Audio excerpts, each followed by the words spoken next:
अस्सलाम वालेकुम, welcome to experience channel. बहुत सारे बच्चों के मैसेजेस आ रहे थे कि आपने फिज़िक्स के जो प्रैक्टिकल है उसको सॉल्व करने का तरीका बताया, तो हमें बाकी सब्जेक्ट्स का भी बताएं। तो इसलिए आज हम जो है क्लास 9 बायोलॉजी का जो प्रैक्टिकल का जो न्यू पैटर्न है, आपका प्रैक्टिकल जो बेस असेसमेंट होनी है उसको डिस्कस करेंगे। जिस तरह कि आप देख रहे हैं कि हमारे पास दो पार्ट्स होंगे, ठीक है। आप अपने इसको सॉल्व कैसे करें, आपके पास दो पार्ट्स होंगे, ठीक है। उसमें आपके जो प्रैक्टिकल्स हैं उनको मेंशन किया गया है, ठीक है। पहले पार्ट में जो आपके जो प्रैक्टिकल्स हैं उसमें आपके माइक्रोस्कोपी के रिलेटेड हैं, ठीक है। उसके बाद जो आपके पास plant cells, red blood cells, उनको आपने प्लाज्मोलाइसिटी वाले आपने डिफ्रेंशिएशन करनी है। उसके बाद एंजाइम्स की वर्किंग है, डिफरेंट टेस्ट आपने देखने हैं, फोटोसिंथेसिस का जो प्रोसेस है उसका कौन सी कंडीशंस चाहिए, वो एक्सपेरिमेंट जो रेस्पिरेशन के रिलेटेड है वो। उसके बाद investigation release of carbon dioxide and heat during aerobic respiration, ठीक है। उसके बाद बेंडी टेस्ट है, आयोडीन टेस्ट है एंड हमारे पास, ठीक है। उसके बाद investigation of the transpiration in potted plant under cell. तो आपके पास दो पार्ट्स होंगे, पार्ट 1 थी में जिसमें आपका जो सेक्शन 1 होगा उसमें जो सारे क्वेश्चन आएंगे वो आपके पार्ट 1 में जो ये प्रैक्टिकल्स मेंशन है इससे रिलेटेड होंगे, ठीक है। और जो टोटल होगा ये आपका होगा 6 मार्क्स का। और अगर आप पार्ट 2 की बात करें तो उसमें आपकी जो असेसमेंट होगी ओवरऑल वो होगी 40% की। पार्ट 1 में 60% है और पार्ट 2 में 40% है, और यहाँ पे आपके मार्क्स होंगे 4, ठीक है। अब इसमें से पार्ट 2 में से क्या होगा कि आपकी जो हर एक क्वेश्चन होगा ना उसके रिलेटेड आपके से कुछ क्वेश्चंस पूछे जाएंगे उसी प्रैक्टिकल के अकॉर्डिंगली। पार्ट 2 में जिस तरह से आप देख रहे हैं तो हमारे पास डिफरेंट प्रैक्टिकल है जिसमें आपके डिफरेंट टाइप्स ऑफ बैक्टीरिया, ठीक है। स्लाइड प्रिपेयर करके जैसे आपने एक्सपेरिमेंट्स करने हैं, उसके बाद मॉर्फोलॉजी के रिलेटेड है, मेजर ऑर्गन्स हैं उनको आइडेंटिफाई करना, ठीक है। उसके बाद है हमारे पास फ्लावरिंग के डिफरेंट स्टेजेस है, माइटोसिस एंड मियोसिस के प्रोसेस आप आइडेंटिफाई कर सकते हैं। आपके स्टेजेस आ सकते हैं कि आप इस स्टेज को आइडेंटिफाई, ये कौन सा स्टेज है, इस स्टेज में क्या हो रहा है, स्टेज का फंक्शन लिखें, ठीक है। तो इस तरह से आपके पार्ट 1 एंड पार्ट 2 का पार्ट 1 में जो आपके होंगे वो 6 मार्क्स होंगे, 60% वेटेज है उसकी, और पार्ट 2 की अगर देखें तो उसकी आपकी 40% वेटेज है। तो इसी तरह से जो हमने क्वेश्चंस को थोड़ा सा अरेंज किया, ठीक है। सेक्शन 1 में ये है कि आपके जो सारे क्वेश्चंस हैं अटेम्प्ट आपने सारे क्वेश्चंस करने हैं, ठीक है। इसमें आपको कोई भी ऑप्शन नहीं होगा कि आप इस क्वेश्चन को स्किप कर दें। तो सेक्शन ए है उसमें पार्ट 1 की आपके जो प्रैक्टिकल्स है उसके रिलेटेड आपके क्वेश्चन है। इसमें आप हम पहला क्वेश्चन अगर डिस्कस करें वो हमारे पास है, स्टूडेंट कैरिड आउट 2 टेस्ट, ठीक है। एक आपके पास फूड पार्टिकल, उसके आपने 2 टेस्ट करने हैं।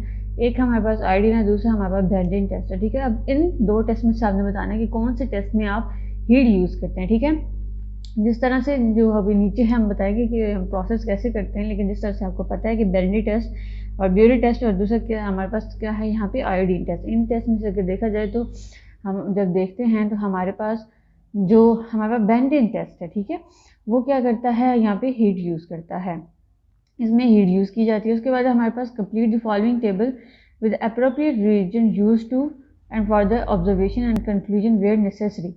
तो आपने बताना है कि यहाँ पे किस तरह से वो क्या है कि हमारे पास कौन कौन से रिएजेंट यूज़ होने हैं। आप ब्यूरी रिएजेंट यूज़ करेंगे तो आप कौन सा टेस्ट किसके लिए परफॉर्म कर सकते हैं।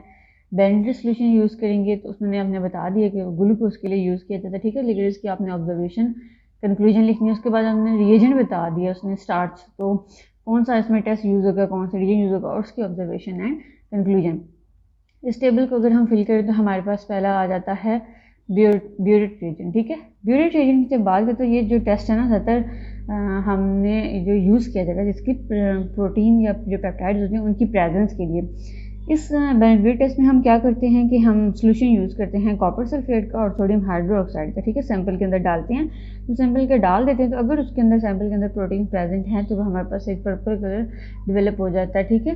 पिंकिश पर्पल सा कलर आता है, तो ये हमारे पास एक पॉजिटिव टेस्ट। अगर कलर डेवलप नहीं होगा तो इट विल बी नेगेटिव। उसके बाद हमारे पास क्या है, बेंडिंग टेस्ट, वो हम यूज़ करते हैं रिड्यूसिंग शुगर्स के लिए, ठीक है। अब रिड्यूसिंग शुगर्स की बात करें तो उसमें हमारे पास ग्लूकोज भी है एंड फ्रुक्टोज भी है। बेंडिंग सोल्यूशन जब यूज़ करते हैं इसमें आप कॉपर सल्फेट और सोडियम कार्बोनेट यूज़ करते हैं, ठीक है। उसे सैंपल के अंदर डाल देते हैं फिर उसे हीट करते हैं, तो ये बेंडिंग टेस्ट ऐसा है जिसमें हम हीट यूज़ करते हैं। और जो रिड्यूसिंग शुगर्स होते हैं अगर उस सोल्यूशन में प्रेजेंट हो तो आपका जो कलर होता है सोल्यूशन का वो ब्लू से ग्रीन हो जाता है या फिर ऑरेंज इस तरह का रेडिश उसका कलर आ जाता है, ठीक है। तो अगर इस तरह का आपका कलर चेंज हो जाए तो उसका मतलब है कि उसके अंदर रिड्यूसिंग शुगर्स प्रेजेंट हैं और आपका टेस्ट क्या होगा, पॉजिटिव होगा। नेक्स्ट आपको उन्होंने जो था पीछे उन्होंने रीजन बताया था स्टार्च। स्टार्च के लिए हम जो यूज़ करते हैं हमारे पास क्या है, आयोडीन टेस्ट, ठीक है। आयोडीन सोल्यूशन डालते हैं सैंपल के अंदर और अगर आयोडीन प्रेजेंट हो तो जो आपका सोल्यूशन का कलर है वो येलो से क्या हो जाता है, ब्लू ब्लैक हो जाता है, ठीक है। तो ये आपको बताता है कि आपके जो सैंपल है सोल्यूशन है उसके अंदर स्टार्च प्रेजेंट है तो ये पॉजिटिव टेस्ट है। अगर कलर चेंज नहीं होगा तो क्या होगा, it will be the negative test, ठीक है। तो ये हमारे पास क्या थे, 3 टेस्ट थे हमारे पास, आयोडीन था, benzene solution and burette. Next आ जाते हैं हमारे पास क्वेश्चन है, so why it is important to test for the fats in food item. तो हमें क्यों ज़रूरत है कि हम फूड आइटम्स में हम जो है टेस्ट करें, उनकी जो फैट की क्वांटिटी है उसको क्या करें, हम देखें कि कितनी है प्रेजेंट। तो टेस्ट किया जाता है फैट्स में, आप इसका ये आंसर लिख सकते हैं कि बहुत सारी रीज़न हैं जो हम जिसके लिए हम ये टेस्ट करते हैं। पहला तो ये है कि हमारी जो फूड है उसके अंदर जो सारे न्यूट्रिशनल एसेंशियल होने चाहिए न्यूट्रिएंट्स वो प्रेजेंट है कि नहीं, ठीक है, जो एक ह्यूमंस के लिए डाइट के लिए इंपॉर्टेंट होते हैं, ठीक है। उसके बाद हेल्प करते हैं इंडिविजुअल्स को इन्फॉर्म डाइटरी चार्ज, ताकि वो अपनी जो डाइट है वो अकॉर्डिंगली चेंज कर सके, कितनी कैलोरीज उसने इनटेक करनी है, कितनी नहीं करनी, ठीक है। सेकेंडली कि वो आपकी जो डाइट होती है उसको मॉनिटर भी करता है कि आप कोई अनहेल्दी जो फैट्स हैं उसको तो नहीं आप इनटेक कर रहे, ठीक है, जो आपकी बहुत सारी डिजीज़ कॉज कर सकता है, जिसमें आपकी ओबेसिटी है, हर डिजीज़ है, ठीक है। उसके बाद जो है फूड क्वालिटी भी देखी जाती है कि जो आपका फूड है उसकी क्वालिटी कितनी है, उसमें किस तरह का फैट प्रेजेंट है, और कंज्यूमर जो हैं, जो भी आप ले रहे हैं, कंज्यूम कर रहा है बंदा, वो उसको वो कंज्यूम करना चाहिए या नहीं। तो ओवरऑल जो टेस्ट किया जाता है वो बहुत ही इंपॉर्टेंट रोल प्ले करता है आपकी हेल्थ में। आपकी जो डाइट है वो अच्छी होनी चाहिए और सेफ होनी चाहिए, ठीक है। इस तरह से जो आप इसका आंसर लिख सकते हैं। उसके बाद है हमारे पास student test gives a colour change with iodine, ठीक है। एक एग्जाम्पल है, किसी स्टूडेंट ने टेस्ट किया, परफॉर्म किया, तो आयोडीन से उसका कलर चेंज हुआ, does indicate that there is no glucose and protein. तो वो आयोडीन की टेस्ट कर रहा है, तो उस सोल्यूशन में अगर आपने ये बताना है कि वो ग्लूकोज है या प्रोटीन सैंपल के अंदर प्रेजेंट है या नहीं। पहली बात, जो आयोडीन की टेस्ट है, तो आयोडीन की टेस्ट उसने स्टार्च की लिखी है, अगर कलर चेंज हुआ जिसका मतलब सैंपल के अंदर स्टार्च प्रेजेंट है। लेकिन अगर ग्लूकोज या प्रोटीन की अगर आप बात करते हैं, तो ग्लूकोज और प्रोटीन के लिए आपको क्या चाहिए कि आपको दोबारा से टेस्ट करना पड़ेगा, ठीक है। तो ग्लूकोज और प्रोटीन के लिए आप फिर बेंटिस या ब्यूरेट टेस्ट आप दोबारा परफॉर्म करेंगे, तब आपको पता चलेगा कि उसके अंदर है।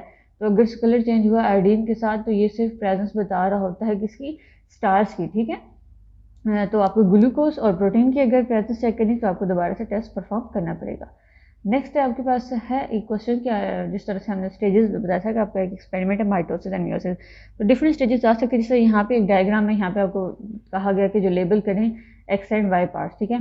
तो एक्स अगर हम देखें तो ये हमारे पास क्या है, सेंट्रियोल्स हैं प्रेजेंट, ठीक है। और उसके बाद यहाँ से जो सेंट्रियोल्स निकले हमारे पास क्या है, वाई, जिसको लेबल किया it will the spindle fibres, ठीक है।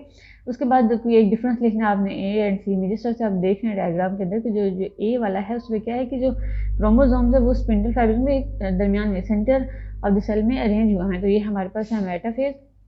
उसके बाद अगर हम देखें तो सी वाली जो है उसमें हमारे पास क्या है कि जो क्रोमोसोम्स है वो अलहदा होकर सेपरेटली कॉर्नर्स पे जा रहे हैं, तो ये हमारे पास एनाफेज है, ठीक है। उसके बाद अगर हम आए हैं नेक्स्ट क्वेश्चन है जो हमारे पास वो है, suggest the reason why the small intestine has this finger like projection rather than the food, ठीक है। अगर हम इसकी बात करें तो हमारे पास है कि ऐसे रीज़न बताएं हमने कि जो स्मॉल इंटेस्टाइन है उसके ऊपर हमारे पास जो है ये finger like projection through present होती है। अगर हम बात करें तो फिंगर लाइक प्रोजेक्शन जो स्मॉल इंटेस्टाइन की एक तो जिसका जो सरफेस एरिया है उसको इंक्रीज़ करती है, ठीक है। सरफेस एरिया इंक्रीज़ होगा तो क्या होगा कि जो न्यूट्रिएंट्स हैं उनकी ऑब्जर्वेशन ज़्यादा से ज़्यादा होगी, एफिशिएंसी होगी, न्यूट्रिएंट्स को ज़्यादा ऑब्जर्व करेगा, जिनमें आपके पास glucose, amino acid, fatty acid, कुछ मिनरल्स प्रेजेंट होते हैं। तो ये जो डिज़ाइन किया गया है ताकि जो ऑब्जर्वेशन है वो ज़्यादा से ज़्यादा हो सके, ठीक है। और जो फ्लूइड की हम कह सकते हैं इलेक्ट्रोलाइट बैलेंस है वो भी बॉडी में मेंटेन हो सके। नेक्स्ट अगर हम देखें तो identify one of the difference between, एक डायग्राम थी जिसमें आपको लेबल किए गए 3 तरह के सेल्स, ठीक है। एक हमारे पास फैगोसाइट्स हैं, ठीक है। उसके बाद हमारे पास लिम्फोसाइट है और रेड ब्लड सेल्स हैं। तीनों में आपने डिफरेंस बताना है 1-1, ठीक है। तो ब्लड सेल्स की अगर हम बात करें पहले, तो ब्लड सेल्स मेनली क्या होते हैं कि ऑक्सीजन को ट्रांसपोर्ट करते हैं लंग्स से टिश्यू से थ्रू आउट द बॉडी, ठीक है, और कार्बन डाइऑक्साइड को दोबारा से लंग्स में लेके आते हैं। उसके बाद फैगोसाइट्स की बात करें तो फैगोसाइट्स हमारे पास वाइट ब्लड सेल की एक टाइप है, ठीक है। तो उसमें हमारे पास इनका जो मेन फंक्शन होता है वो कोई फॉरेन पार्टिकल अगर बॉडी को उसने हार्म किया या एंटर हो गया तो उसको क्या करेगा, इन्गल्फ करेगा और डाइजेस्ट कर देगा। जिस तरह से फॉरेन पार्टिकल आपका बैक्टीरिया हो सकता है, कोई डैमेज हो सकता है, ठीक है। और जिस प्रोसेस से ये करता है उसे हम फैगोसाइटोसिस बोलते हैं। उसके बाद लिम्फोसाइट्स है, लिम्फोसाइट्स भी वाइट ब्लड सेल की ही टाइप है, ठीक है, लेकिन ये इम्यून सिस्टम में बहुत इंपॉर्टेंट रोल प्ले करते हैं, रिकॉग्नाइज करते हैं टारगेट को, ठीक है, स्पेसिफिक टारगेट को, फिर उसके अगेंस्ट आपका जो बॉडी है ना एंटीबॉडीज़ प्रोड्यूस करना शुरू कर देता है। जब एंटीबॉडीज़ प्रोड्यूस करता है तो फिर स्पेसिफिकली वो क्या करते हैं, जो आपका बॉडी का इम्यून सिस्टम है वो एक्टिवेट हो जाता है और फिर उस फॉरेन पार्टिकल को जाके किल कर देता है। ये था तीनों में डिफरेंस। नेक्स्ट जो है आपकी जो प्रैक्टिकल की है ना कॉपी, वो आपकी नहीं होनी, ठीक है। प्रैक्टिकल कॉपी नहीं होगी, उसकी जगह आपकी वाइवा होगा जिसमें आपसे कुछ क्वेश्चंस पूछे जाएंगे रीजनली। उन क्वेश्चंस को भी डिस्कस कर लेते हैं कि किस टाइप के आ सकते हैं। फॉर एग्जांपल जिस तरह हमारे पास है कि अगर आप एक बोन को हाइड्रो जो है HCl हाइड्रोक्लोरिक एसिड में रख देंगे तो 1 घंटे के लिए, तो क्या होगा, ठीक है।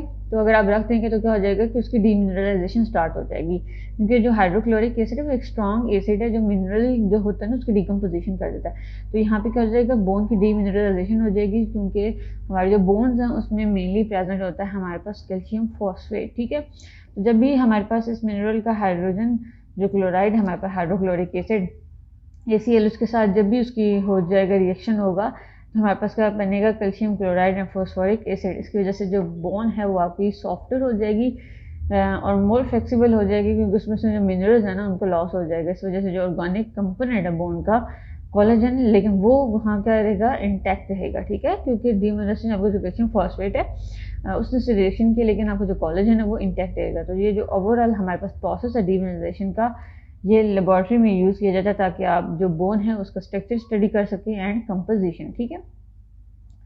नेक्स्ट है हमारे पास इनलिस्ट कंडीशन फॉर फोटोसिंथेसिस। तो हमारे पास फोटोसिंथेसिस की अगर हम कंडीशन को डिस्कस करें तो हमारे पास क्या है, लाइट, कार्बन डाइऑक्साइड, वाटर। तो लाइट तो आपका एक मेन है कि लाइट होगी तो उससे क्या मिलना है आपको, सोलर एनर्जी, ठीक है। तो वो उस प्रोसेस को स्टार्ट करेगी। उसके बाद कार्बन डाइऑक्साइड बहुत ज़रूरी है, उसके बाद वाटर है क्योंकि वाटर क्लासेस होती है। और जो फोटोसिंथेसिस का आपको पता है कि पूरा प्रोसेस होता है उसमें जो ऑक्सीजन यहाँ पे मिलती है वो हमारे वाटर मॉलिक्यूल्स हैं। उसके बाद क्लोरोफिल है जहाँ पे रिएक्शन सेंटर्स है, जहाँ पे ये सारा प्रोसेस होना है। एक खास टेम्परेचर पे एंजाइम्स भी वर्क करते हैं, ये प्रोसेस भी होता है, प्रॉपर pH चाहिए होती है, nutrients end of course sufficient moisture भी रिक्वायर्ड होता है। उसके बाद एक क्वेश्चन है कि बहुत सारे स्टूडेंट्स हैं क्लास में, अगर आप उनका डाटा कलेक्ट करें, ठीक है, तो कौन सा ग्राफ जो होगा उनको रिप्रेजेंट करेगा और किस तरह की वेरिएशन आएगी उस पॉपुलेशन में। तो अगर आप इस तरह का कोई ग्राफ बनाए हैं जिसमें आप क्लास की जो है पूरी फॉर एग्जांपल हाइट का डाटा आपने ले लिया, तो आपको इस तरह से हिस्टोग्राम या फिर बार ग्राफ आपको बनाना पड़ेगा, ठीक है। तो जो वेरिएशन होगी वो नॉर्मली डिस्ट्रीब्यूशन होगी या फिर आप ऐसे गॉसियन डिस्ट्रीब्यूशन भी बोल सकते हैं। इसका मतलब क्या है कि जो बहुत सारी हाइट्स होती हैं वो क्लस्टर करती हैं अराउंड दी एवरेज रेट, ज़्यादातर एवरेज हाइट होती है, ठीक है। विद बहुत सारे कम स्टूडेंट्स होंगे जो ज़्यादातर लंबे होंगे, जो बहुत छोटे होंगे, नॉर्मली सबकी क्या होगी, एक एवरेज हाइट होगी। तो ये जो पैटर्न होता है ज़्यादातर ह्यूमन पॉपुलेशन में देखा जाता है। तो यहाँ पे जो ग्राफ बनेगा वो हिस्टोग्राम है, तो बार ग्राफ बनेगा। उसके बाद रेड ब्लड सेल्स को अगर हाइपरटोनिक सोल्यूशन में रख देंगे तो क्या होगा, ठीक है, और क्यों होगा। अगर रेड ब्लड सेल्स को आप हाइपरटोनिक सोल्यूशन में रख देंगे तो जो वाटर है उसके अंदर से वो मूव करना शुरू कर जाएगा, ठीक है। तो वो फिर जो रेड ब्लड सेल्स हैं वो श्रिंक कर जाएंगे। तो जो ये होता है, जो कंसनट्रेशन क्यों होती है, क्योंकि जो आउटसाइड ऑफ द आपका जो सेल है आपने हाइपरटोनिक में रख दिया तो जो फ्लूइड की कंसनट्रेशन होती है वो ज़्यादा होती है। तो फिर अंदर से वाटर क्या होता है, मूव करना शुरू कर देता है। और ये वाटर मूव करेगा तो जाहिर सी बात है जो रेड ब्लड सेल्स श्रिंक कर जाएंगे। तो ये क्यों होता है, क्योंकि हाइपरटोनिक सोल्यूशन में अभी मैंने आपको बताया कि फ्लूइड की कंसनट्रेशन क्या होती है, बाहर ज़्यादा होती है, ठीक है। तो वाटर मूव करता है from area the low concentration to the higher, ठीक है। उसके बाद फिर water will move out, at the result क्या होगा, सेल लूज कर जाएगा और श्रिंक कर जाएगा, लीडिंग टू द क्लीनेशन। ये था हमारे पास के क्वेश्चन, ठीक है, जिसमें हमने डिस्कस किया कि आपको जो प्रैक्टिकल पेपर है वो किस तरह से आ सकता है, आप किस तरह से क्वेश्चन को अटेम्प्ट कर सकते हैं, ठीक है। पार्ट ए और पार्ट 2 आएंगे, ठीक है। सारे क्वेश्चन आपको अटेम्प्ट करने हैं, ठीक है। जो पार्ट 1 होगा वो 6 मार्क्स का होगा और पार्ट 2 4 मार्क्स का, और आपके जो प्रैक्टिकल्स होंगे उसी के अकॉर्डिंगली एक एक क्वेश्चन आपको दिया जाएगा। तो अगर आपको वीडियो अच्छी लगी हो तो लाइक एंड सब्सक्राइब करें।